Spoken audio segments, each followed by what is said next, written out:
ಕೋಲಾರದಲ್ಲಿ ಮತ್ತೊಂದು ನಕಲಿ ಕ್ಲಿನಿಕ್ ವೈದ್ಯನ ಎಡವಟ್ಟಿನಿಂದ 8 ವರ್ಷದ ಬಾಲಕಿ ನರಳಾಡಿ ಸಾವನ್ನಪ್ಪಿರುವಂತಹ ಘಟನೆ ಮಾಲೂರು ತಾಲೂಕಿನ ದೊಡ್ಡ ಇಗಲೂರು ಗ್ರಾಮದಲ್ಲಿ ನಡೆದಿದೆ. ಗ್ರಾಮದ 8 ವರ್ಷದ ತಾನ್ವಿ ರಕ್ತದ ವಾಂತಿ ಮಾಡಿ ಸಾವನ್ನಪ್ಪಿರುವಂತಹ ಬಾಲಕಿ. ತಾನ್ವಿಗೆ ಜ್ವರ ಹಿನ್ನೆಲೆ ಸಂತೆಹಳ್ಳಿ ಗ್ರಾಮದ ಕ್ಲಿನಿಕ್ ಒಂದರಲ್ಲಿ ಚಿಕಿತ್ಸೆಯನ್ನ ನೀಡಲಾಗಿತ್ತು. ಬಾಲಕಿಗೆ ನಕಲಿ ಕ್ಲಿನಿಕ್ನ ವೈದ್ಯ ಇಂಜೆಕ್ಷನ್ ಕೊಟ್ಟಿದ್ದ. ಆದರೆ 2 ದಿನಗಳಿಂದ ಇಂಜೆಕ್ಷನ್ ಕೊಟ್ಟಿರುವಂತಹ ಜಾಗದಲ್ಲಿ ವಿಪರೀತ ನೋವಾಗಿ ರಕ್ತ ಹೆಪ್ಪುಗಟ್ಟಿ ಹಸಿರು ಬಣ್ಣಕ್ಕೆ ಬಾಲಕಿಯ ಚರ್ಮ ತಿರುಗಿತ್ತು.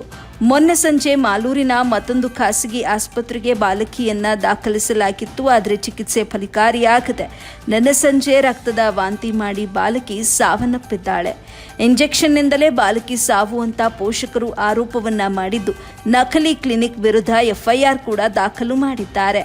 ಇತ್ತ ಕ್ಲಿನಿಕ್ ಅನ್ನ ಮುಚ್ಚಿ ನಕಲಿ ವೈದ್ಯ ತಲೆಮರೆಸಿಕೊಂಡಿದ್ದಾನೆ. ಮರಣೋತ್ತರ ವರದಿ ಬಂದ ಬಳಿಕ ಸೂಕ್ತ ಕ್ರಮಕ್ಕೆ ಪೊಲೀಸರು ನಿರ್ಧಾರವನ್ನ ಮಾಡಿದ್ದು, ಈ ಸಂಬಂಧ ಮಾಲೂರು ಪೊಲೀಸ್ ಠಾಣೆಯಲ್ಲಿ ಪ್ರಕರಣ ಕೂಡ ದಾಖಲಾಗಿದೆ.